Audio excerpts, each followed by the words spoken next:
Who's ready for the ultimate snack mix? Today, we're making popcorn Muddy Buddies, A crunchy, sweet treat that's impossible to resist. Let's start by popping some popcorn. Great snacks start with quality ingredients, so we're using Dell Cove Spice's Movie Night popcorn kernels. Once the oil is nice and hot, add your kernels, a pinch of salt, and keep shaking that pot until the popping slows down. Next, grab a big bowl and mix 4 cups of your freshly popped popcorn with 4 cups of Chex cereal, a blank, crunchy canvas ready for some chocolate. In a separate bowl, add your chocolate chips and creamy peanut butter. Microwave in intervals until it's fully melted and smooth. Now, pour that chocolatey mixture over your popcorn and cereal and stir until everything is evenly coated. Then, transfer the mix into a couple of lard-free sealable bags. Add powdered sugar to each bag, seal them up, and shake like crazy to get everything coated. Once it's set, there you have it.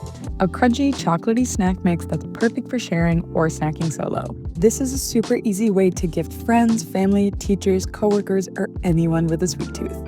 Enjoy, and don't forget to store any leftovers in an airtight container. If you have any left.